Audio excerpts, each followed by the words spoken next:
You might just be living in your rental property right now. David here with the Greenhouse Group, and I think this is best explained with telling a quick story. If you're like me, you have little kids, and my kids are 6 and 4, which means we've been invited to something like 47 birthday parties this year. And I was at one recently talking to my good buddy who was hosting that day for his daughter turning 6. You know, he knows what I do, so he was asking me about interest rates. He was asking me about home prices and what the market projections are for this next year. And he was saying, you know, he's on a 3% mortgage and he would like to go and buy their next home because he feels like he's kind of outgrown the space. They'd like to have another child. And he said, but he doesn't want to give up his 3% mortgage and have to go on, take on a 6, 7, 8% mortgage. And I noticed, you know, in talking to him that this has been happening now for about 2 years, because about 2 years ago we saw rates start to rise exponentially, and we saw everybody with a 2 and 3 or 4% mortgage who might have sold their home in that hot market decide to stay put, hang on, because they didn't want to give up that low fixed rate,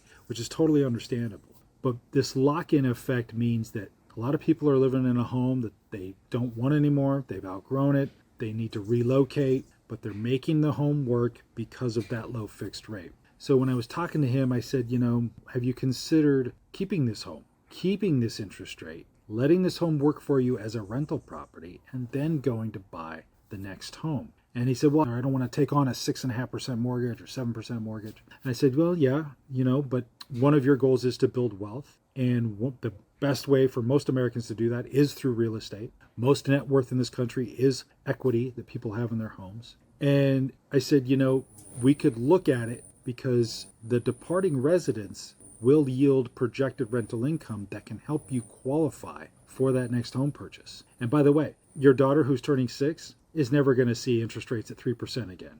Maybe her grandchildren will, but those days are gone. And we see home prices that are still slowly and steadily rising. And we've seen rates soften a bit from their peak in the low 8s down to now the mid 6s, right? So while 6.5% does seem very high compared to 3%, historically, that is a very good rate. We all know we have parents and grandparents that have told us about those double-digit rates they got back in the 80s. So when I explained to them that, you know, keep your rate, keep your home, let this home work for you in the monthly cash flow that you will no doubt get because the rents have also gone way up, that he could cash flow his home by $2,000 a month, and he can use that income to help him qualify for the next home. So we're taking a look at that and what that looks like for him. And I think he's already kind of surprised at what his purchase power looks like. And he's starting to kind of think bigger and think, yeah, I could own 2 homes as opposed to 1. And the one I'm leaving cash flows so nicely every month that I'm going to be able to get good renters in there,